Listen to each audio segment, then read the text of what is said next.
God about that song. To pick, first of all, that is such a weird song to pick for your number one. But like, Why is that weird?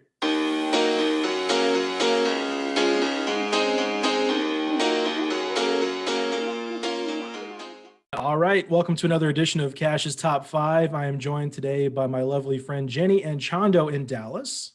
hi guys. Oh my gosh, hi Kash. I'm so excited to see you. Kind of. I'm excited to see you. Yeah.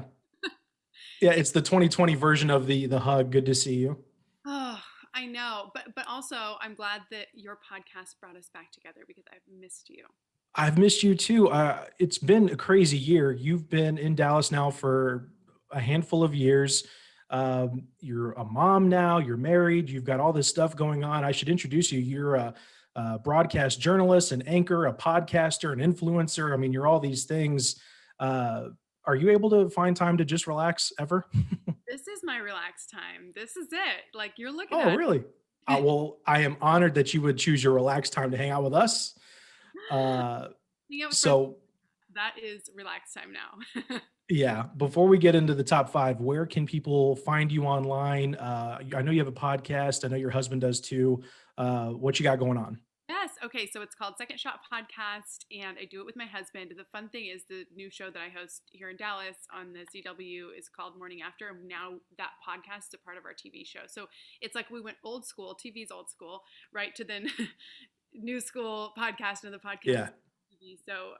So we air it there. Just search on any platform Second Shot Podcast if you're looking for. It's more of like the inspirational, motivational style of stuff. People have had a second shot at life, people from all walks of life and how they sort of took a second chance at things. And it's just, I just love podcast platform as well because look, you and I can just create content nonstop. Yeah, exactly. Well, we're doing the top five today, and you chose this topic. And I can honestly say this is the hardest one so far that I've had to do. It's the worst. I should have, I immediately regretted choosing it. Like I love country music. So I thought, oh, let's do this. And I immediately regretted my decision, like immediately. And I've been kind of agonizing over it ever since because there are such strong opinions on Mhm. this and there are so many greats. So, with that said, we're doing our top five favorite country songs of all time. Now, before we get into it, real quick, did you grow up as a country music fan? Have you always loved country music? Is that a more recent development? Good. What's your relationship with the genre? My relationship with country music starts with my first concert being Lil Kim and then my second concert being Shania Twain. So Oh, wow. That's a perfect late 90s juxtaposition. exactly. Like Yeah. I liked it, but I also was very much into like just hip hop music in general. But I grew up in Coeur d'Alene, Idaho, which is actually not. I think people think of Idaho and they think country, but Hmm. like, I had never been on a farm. I'd never even seen a farm until I was in college. I mean, it's like I'm from a tourist town, but I did enjoy country music, and then then in college, I feel like it wasn't cool anymore, but I still secretly listened to it. And then when I got to the world everybody else, it was like, oh my gosh, there's a whole world of people that love country music. And then my husband's from Texas, so he grew up like he has the thickest accent. If you guys Hmm. are listening to our podcast, like you need a translator. Accent is so thick. So then it was fun because then he would two step, and we kind of like got into that whole vibe. What about you? Are you longtime aficionado? I can't say that I am. I've been in country radio now for several years, but I did not grow up with it. I admittedly did not like it as a kid.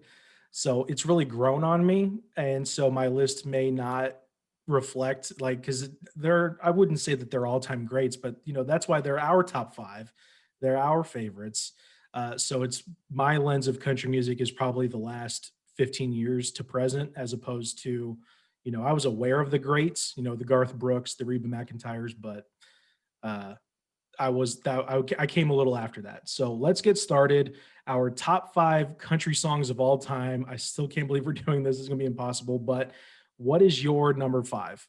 And I went back and forth, you guys, because you got to just do this list without caring what other people think because people are Yeah. people are just gonna disagree with me. Um, Oh, and I want to go with Carrie Underwood because, like you were saying before, it's kind of like you think about the whole depth of country music, and Carrie Underwood, in the grand scheme of things, is so new, but also so good. And Yeah. I made this a game time decision. Like I had three of her songs that I want to be in my spot five. Oh, and I guess because I need Jesus to take the wheel, I will choose Jesus take the wheel. The reason why is because I think that that's sort of just a phrase that obviously was around before the song, but Right. is a phrase that I think, especially in the country music realm, people just use it all the time now, and I kind of attribute it to the song. I was also going to do Cowboy Casanova or Before He Cheats, but they did not. They're like maybe six, seven, eight. No, those are really good. Yeah, and Jesus Take the Wheel. I mean, that's what launched her. I mean, that's really after American Idol, that was the big hit. Yeah. It's really interesting that you had that thought process because I did the exact same thing.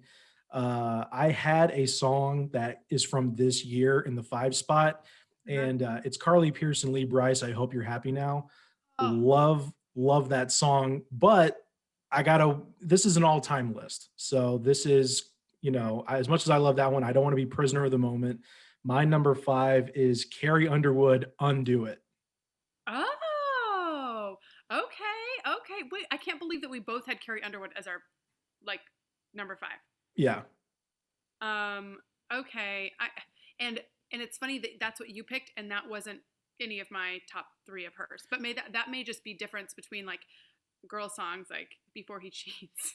yeah, you're destroying cars and lighting things on fire, and uh, I love Carrie Underwood. Like I really, I celebrate her entire catalog. No, one of my criteria for picking these songs is if I'm in a bad mood or a good mood or whatever kind of mood I'm in, these are songs that no matter what, I'll eventually sing along to it.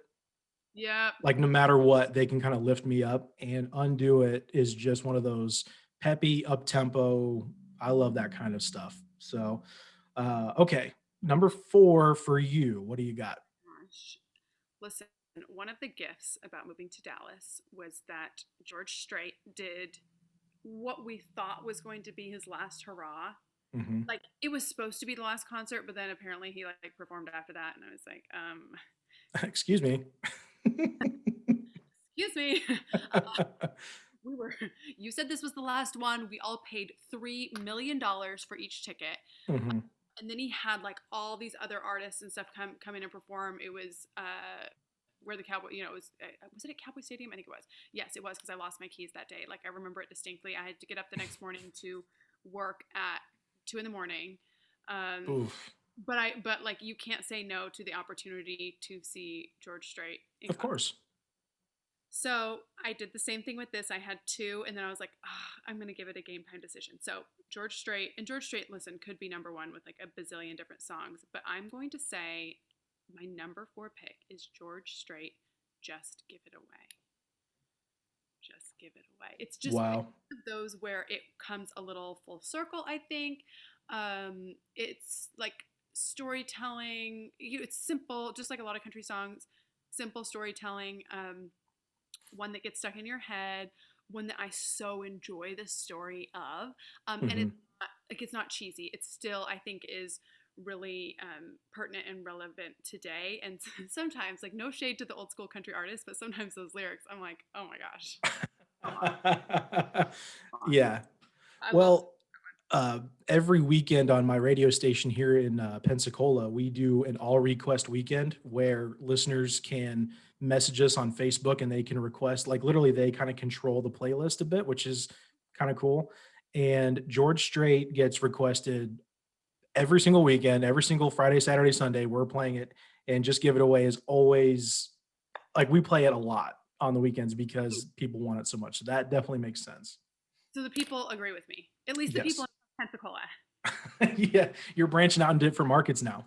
Like, is Pensacola a country vibe place? It's interesting. Every market, every city is kind of different. You remember when you were in Indianapolis, you would be downtown, it would feel like a real metropolitan big city. And then 10 minutes later, you're on a farm. and then 10 minutes from there you're in the hood. Yes. Pensacola has that vibe. It's beachy, it's touristy, it's rural, it's urban, it's a lot of stuff. It's just different pockets kind of around all around the place. Oh, I kind of like that. It is you're so right. And I would be shooting a story in Indianapolis where it would be like you take a wrong turn and all of a sudden you're legit at somebody's farm. And Yeah. you're like, wait, I thought I was in school. Like Yeah. Okay. So my number 4 is this guy is relatively new to the country scene, but I think he already has shown all-time great talent. And as a fellow big man myself, it is nice to be represented in such a glorious way. My number 4 is Luke Combs, his first number 1 hit, Hurricane. oh, so good. Yeah. I was thinking of all time. I don't think I went recent enough. Like, but that's a good one. I mean, that's such a good one.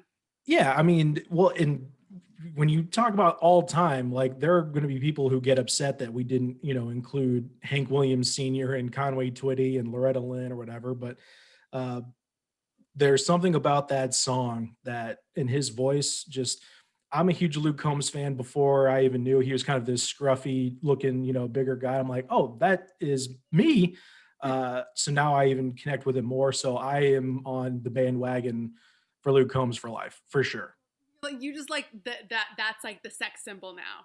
Like that is happy. Well, Oh yeah. I mean, fingers crossed, but I don't know that we'll go that far with it. But yeah, it is nice to be represented in such a way. He is represented. Okay, so number 5, we had Jesus Take the Wheel. Number 4, George Strait, Just Give It Away. Who do you have in the 3 spot? Number three spot, I mentioned my first two concerts. So Hmm. we couldn't do Lil Kim as being in my top five as she is not a country artist. But we can Sure. do we can do Shania Twain. I was obsessed with Shania Twain's everything, like her outfits, her hair, her just uh, literally everything. So I had to think of, okay, she has to be in the mix somewhere, which I don't know if that's even the right way to do a top five, is to like pick my five favorite artists and then pick out a favorite song. But There's no arguments, man. I mean, well, there's arguments, but it's your criteria. You do what you want. show right now. So you can throw stuff at your, device, whatever you're listening to us on. I picked Any Man of Mine by Shania Twain. Yeah, I that's a think good that one. such a women's anthem, and back then there wasn't, that was from 1995. There wasn't a lot of like songs about women being treated well. Yeah. Like that wasn't a thing. That is a thing now in 2020. God bless Hmm. America. Yeah. But in 1995, that was a really like modern song about just treating you right. And here's what I want, and I want to be sort of like, I felt like there was an essence of chivalry in it, and also an essence of empowerment. Like I can still work a job, but also you can still open my door. Yeah. I just love her. Well, you're right. I mean that the run she had in the late 90s and the early 2000s was one of the all-time greats. And I always put Shania in the closet fan category because I was, in elementary school and middle school throughout that time. Yes. And all the cool dudes that were too cool for Backstreet Boys, they were too cool for Britney Spears, they were too cool for Shania Twain. They made fun of them, but then when the songs came on at the school dance, or if they later in life they came on at the karaoke bar, they knew every single word. They sang along. It's like you were a fan all along. It's great. Yes, you know what? That's true. And I feel like I probably wasn't as vocal about even going to that concert, because you're right. It wasn't like, it was like people kind of yeah, made fun of being a fan, although adults were obviously fans. I mean, somebody was a fan. What is she doing now? I don't know. I think she's active on social media. Like I think we can expect probably a collaboration album. Like she'll post TikToks or Instagram videos with Kelsey Ballerini and other kind of younger female country stars coming up. So I don't know if there's a tour going to happen because I think she had a Vegas residency for a while. Yeah. Yeah, so she's still somewhat active. I also loved that Don't Impress Me Much. It was Yeah, just so that's snarky and good. That's iconic. That was during the run of pop-up video, and I on VH1. I love that music video. It was Uh, great. I was raised as a pioneer, I don't know what would you, a Amish, a popper. I don't know. We didn't have VH1, basically, is what I'm trying to say. So Oh, okay. I knew of pop up video because other cool kids had it, and I would occasionally see it when I was over at their house. But Yeah. like, that's just like a block of time I didn't get to experience. Uh, okay, so we're moving along. We're at the number 3 spot. Yours was Shania Twain, "Any Man of Mine." I Yes, kind of probably did something similar. I picked my favorite artists, and I decided I probably need to have my favorite of theirs to be a part of the top 5. My representation. number 3 is, Zac Brown Band featuring Alan Jackson, "As She's Walking Away." Ooh, oh my gosh, Zach Brown band. Okay, wait, did they do Chicken Fried? That's them, yeah. That was their first big hit. Okay, I wish I would have picked Chicken Fried. I love that, and I feel like that's a song that people always made fun of too. But I love it's like Yeah. stepping. Okay, anyway, back to your pick. No, I'm a huge Zac Brown Band fan. When you see them in concert, they always put on an amazing show. And that's just one of those, I mean, Chicken Fried obviously is great. They've got all the beachy kind of songs, Castaway, Toes, Knee Deep, or, that's the vibe when you're out on the ocean. You want that soundtrack. But As She's Walking Away is kind of that. Uh, you're in love with her, and she might be a little out of your league. There's a lot of hurt down that road, so you got to make the decision not to follow. I don't know. It's a great song. I always sing along with it, and it's just a great tune.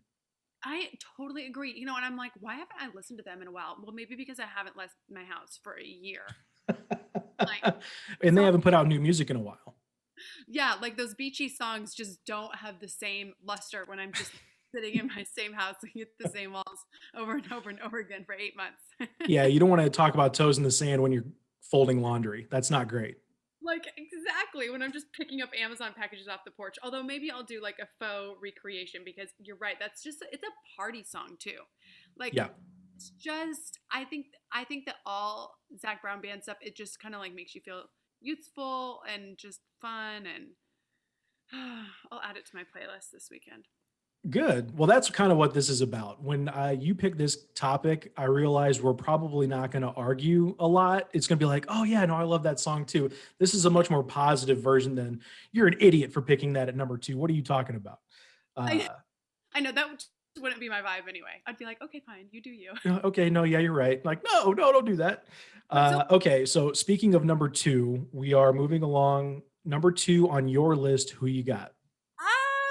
Miranda Lambert from Lindale, Texas, which Hmm. is right near. So I'm in Dallas. Lindale is, and then my husband's from outside of Tyler, like a small town, like graduated with 10 people or maybe 12 people. Anyway, that's beside the point. Miranda Lambert's little town of Lindale is just, I want to say, like 20 miles outside of where he grew up. So every time we go to his parents' house, it's like, home of Miranda Lambert, blah, blah, blah. And I was already a big fan of hers. And she's got like a shop in town. It's like a whole thing. Anyway, so again, I'm like thinking, okay, I think Miranda Lambert needs to be on the list. I mean, of all time, that's like a lot of pressure on Miranda, but I think that she can handle it. And the song I'm going to go with is Mama's Broken Heart. Wow. Okay. I just love a little bit of a female anthem, and I think that it is. Oh, when that song came out, I remember it was like I'm somebody who can listen to the same song over and over and over and over again, like a 3-year-old. Like how like toddlers watch The Little Mermaid over and over and over. Uh I'm so huh. that with music, and Mama's Broken Heart was one of those where like I wanted to memorize all the little nuances in it, and it's just like fun and angry and fun. Oh yeah, absolutely. I mean, that describes her most of her career. I mean, when I first heard Gunpowder and Lead, Oh, uh, like I was like, oh, that's the chick I want to date. Like that, I got to learn to keep up because, yeah, Miranda's special. And another special Texas connection to Mama's Broken Heart. It was co-written by Casey Musgraves. oh my gosh, who I saw for the first time in Indy. Did you did you happen to go when she was in Indianapolis? Yeah. She was at like someplace obscure, like not the Rathskeller, but when she was like kind of just up and coming, like not a big deal yet. Hmm. Um, this had to have been uh, 8 or 9 years ago. I didn't know that Wow. Casey Musgraves. Yeah. Would she have been at Hi-Fi? No, it was. Oh my gosh, it was like it was like one of my going out spots. I don't recall. There were always lots of martinis involved. Sure. Yeah. I don't remember when I saw her in Indy, it was a little further down the line. So I saw her at the old National Center. Oh, okay. Yeah, one of the theaters downtown. Egyptian Room. There we go. Oh, that's cool. Okay, that would have been a really fun vibe. Yeah. When I saw her, it was like everyone was drinking and it was just like a girl singing, and people were like, Oh "Wow." wow. That's yeah. I don't even know where that would have been. That's seems really early on. At a bar, and I Yeah. knew of her just being a country music fan, and it was something, and again, I still had to work at 2 in the morning, so I had to have liked her. I didn't like her quite as much as George Strait, but I was like, hey, remember her? That's so cool that she's in town and at this like random bar. And it was like a couple people were dancing, but people weren't surrounding her like they normally would be. But it was a great and energetic performance, and she started to like attract the people from around the bar who probably were just randomly there and didn't even realize who she was. So it was kind of cool. Cool. Yeah, that's awesome. That's a great memory to have. Um, okay. So yeah, we're in the two spot now. This is where I mean it's all been tough, but I had to be honest with myself. And number two for me could have been number one, honestly. But Okay. number two for me is David Lee Murphy, Dust on the Bottle. Oh, oh my gosh. I didn't even think Yeah. about that one. It's a timeless song. Like it's like you were talking about. I could listen to that over and over and over, and it's always great. I'm never not in the mood to listen to that song. Oh my gosh. And just the lessons about just things being old and dusting them off. Hmm. Oh, I have not heard that song in such a long time. Again, I think because like this is so inspiring me to just like get out some good old country music, listen to some Dust on the Bottle, let my 3-year-old hear it because I feel like it's probably sort of okay for her to listen to. Um, Yeah. you know, you're right. That is a good one. I do think it's one that people who don't like country will think is weird. You think so? I do. I I, don't know. I think that's one of those where the hook is just so catchy that even non-country, like it's not. I think where non-country fans get turned off is the real twangy, the fiddle and the slide guitar and the dobro and all that. But like so country. that's a kind of a rocker. I don't know. You might be right, but I I that's love such when I first heard that, I was like, oh, I can like country music. Like I it. am a fan. I didn't realize That was the this is talent. what it could be. So did you? Okay, quick question because I'm an interviewer, even though this is Sure. this is your show. So when you were not a country music fan, did you work in country radio before you became a fan? Like accept a job and be like, well, crap, I guess I'm gonna have to like learn to like this music, or did you become a country fan then say, okay, I guess I'll expand my horizons into working in this genre? Right. So I got into radio first before liking country music, and there were multiple stations in our building. So, like, there was a classic rock station, there was a pop top 40 station. Like, I knew all that stuff. That was my bread and butter. I loved classic rock, metal, hip hop. The only thing I didn't really care for growing up was country. And so, like, when it would be on the overhead speaker in the building at the station, if it was the country music, it was the country station's turn. I'd be like, I wouldn't know who it was. You know, it was Luke Bryan, probably the hottest star at the format at the time. Like every song is a huge hit. I'm like, I don't even know who this guy is. Um, but it took, and that was when I was kind of working in promotions, working at events and stuff. And then as I slowly started working with the morning show and doing some production, and I was just kind of more immersed in it and listening to it more, I was like, oh no, there's a lot of good stuff here. You just have to give it a chance. Oh, interesting. So then, and because that could have closed off a lot of career opportunities if you like had xed out country music entirely. Yeah, I mean that's what I'm doing now. I'm a program director for a country music station. Like that's my job now is country music. It's weird. Like, how crazy is that if you had, or you know what I mean? You wouldn't even have the job that you have today if you had said, "Oh, I just like don't like this genre. I just can't work in it." I know it's weird, man. It's crazy how those things work out. Okay, so It is time. We probably got to wrap it up here in a little bit. So it's fitting that we are at the number one spot. Jenny Anchondo, what is your favorite country music song of all time? Favorite country music song of all time, and probably one that got me, that's like a long time obsession. And just like favorite artist of all time is Garth Brooks, first of all. And Okay. all the bazillions of songs I love no more than The Thunder Rolls. Like, Wow. it's so good. And it's just, I came out in the 90s, which was like early for me in my just delving into country at all, because my parents did not listen to country music at all. But it was one that would like still be so popular, it popped up on the radio. So then I was like looking up right now at, I was like, oh, I wonder if there's any fun facts about Thunder Rolls, and it's claiming Elvis Presley did Thunder Rolls. Was it original? It wasn't originally Elvis Presley, right? Or is that a different Thunder Rolls? I I've never heard that. If Okay. that's a thing, I'm not sure. Okay, then let's just leave my number one is Garth Brooks, Thunder Rolls. I'm like, Elvis Presley is not the kind of artist. I want to, that is not who I want to highlight in my number one spot. I was so mad about that. I just, do you like that song? I think it's just iconic. Oh, absolutely. And not to, poke fun at you, but that was another one of those pop-up video songs on VH1 that I enjoyed at my babysitter. She had VH1. I'm sorry, but uh no, I didn't have Garth on my list. He's probably my entire honorable mentions list though.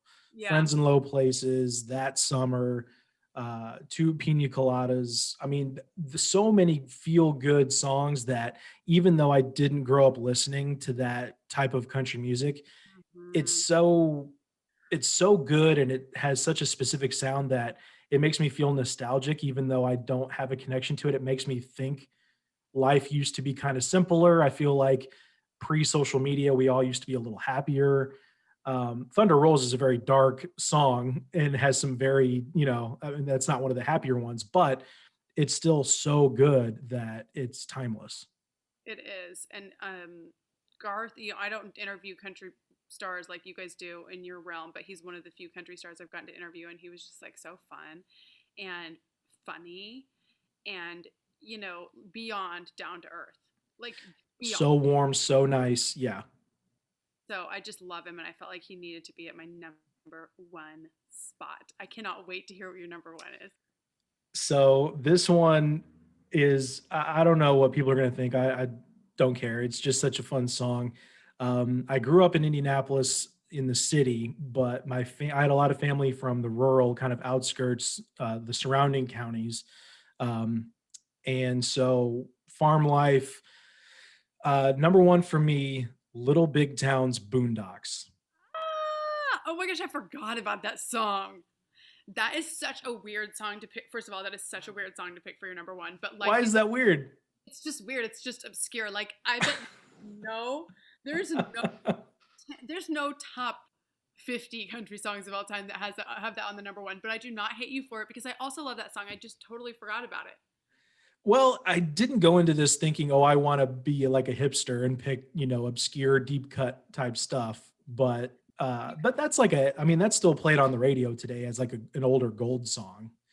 Yes. Uh, you're right. It's probably not going to make a lot of top all time lists or whatever, but, um, you List. know, but like, uh, John Denver's Country Roads Take Me Home, uh, is a great song. It's not my personal favorite. I do enjoy it. I probably enjoy covers of it more than the original. Those are the type of songs that probably would make the all-time, like Dolly Parton's "I Will Always Love You." That's a classic song that will probably make an all-time list. Have you seen the Dolly Parton documentary? Oh yeah, So good. And I loved when she said, who was it? Who was that song actually for? Um, I Will Always Love You is um is her husband no, Carl? no, like who sang it? My mind's just like totally going blank. My mind is totally going blank. She wrote it for another artist. Um, She did. gosh, yes, I'm gonna like I Google have it. to rewatch it now. I don't remember that. I mean, I remember that part, but I don't remember her writing it for somebody else about somebody else. No, no, no, not about somebody else, like for somebody else to sing. I'll send it to you anyway. Not Okay, yeah. not important, but I love I love that documentary, and I love Dolly. She's just a gem. Yeah, no, it's a really good documentary, and just shows how hard this topic was. Thank you again for having us do top 5 country songs. Although I will say, I really hope I know I still make mixed CDs at home. I know that's probably the oldest thing you could probably say right now, but I hope that you're able to curate a new playlist. And that's also what country music's about too. You know, when you say you want to play some of these songs for your daughter, it's meant to be passed down. You know, a lot of every country radio fan, any country concert fan that I've talked to, they talk about how they listen to it with their grandparents or their parents, or it was always on at family reunions. Like it's a very familial type of music. Mm-hmm. Yeah, I totally agree. This is a family-friendly show. No yelling, no shouting, no cussing. It was great. Yeah. So real quick, Jenny, thank you so much for taking the time. Your top 5, again, your top 5 country music songs of all time. Carrie Underwood's "Jesus Take the Wheel," George Strait, "Just Give It Away." Shania Twain, "Any Man of Mine." Number 2 is "Mama's Broken Heart" by Miranda Lambert, and number 1 for you going away is Garth Brooks, "The Thunder Rolls." That's an incredible top 5. Thank you so much for doing this. Oh, thank you, Cash. I had a blast. It was great to catch up. All right, I'll talk to you soon. Okay.